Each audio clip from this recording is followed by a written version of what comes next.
Okay, so let's take a look on some relative clauses, a very, very easy and very fast type of grammar that probably you know already. First off, we have to think about the relative pronouns. You know this. So we have which for things, when for time, where for place, who for person. These are the four that we know more. Then we have whom for person, but it's when it's an object. Okay, we don't have to think about it a lot. And whose, the possessive, that's the students whose marks were outstanding. This in Spanish is cuyo or cuya, right? When we use a possessive, okay? The only detail we have to remember is that the first four, which, when, where, and who, we can change for that. We can use that instead of all of this, okay? The other two, you cannot use that. Now, the big problem we have here is the comma.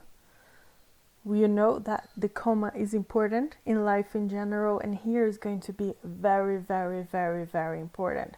So, for example, if I have the sentence, the students who passed all their exams will travel to London. And I have this other sentence, the students who passed all their exams, between commas, will travel to London. What's the difference? Who passed the exam in each sentence? So in the first one, only the students who passed all their exams will travel to London. The ones who failed will not travel to London.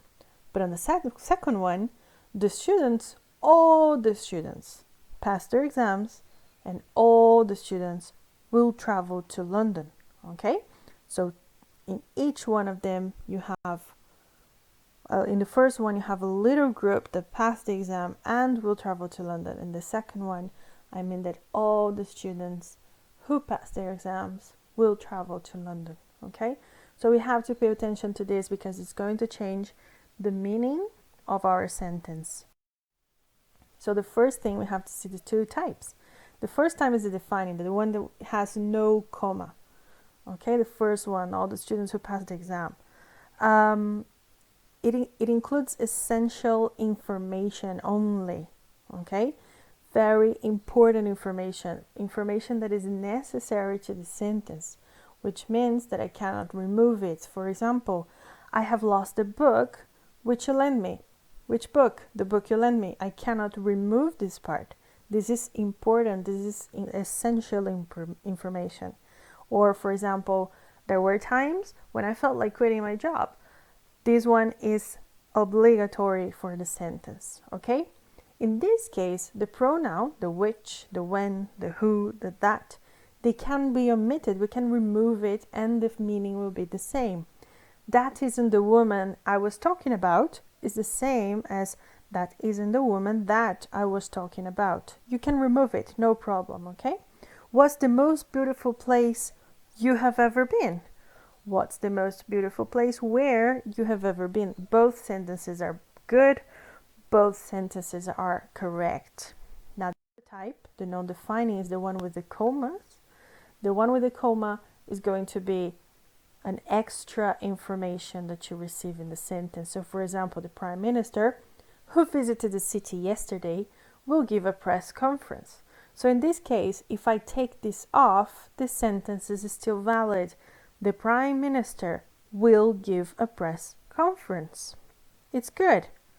And I can also say the Prime Minister visited the city yesterday. Two sentences combined in only one. In this case, the pronoun cannot be omitted in the full sentence. The boy's parents, who were very concerned, contacted the police. I cannot say the boy's parents were very concerned, contact the police. I cannot remove it. I can separate, but I cannot remove it, okay? And in this case, we cannot use that. I cannot say the boy's parents that were very concerned. I can't say that. I have to use the who. I have to use which, where, and when, okay? So these are the two types. See, this is very easy, a very fast type of grammar, just a revision. So now go back and let's do some exercises.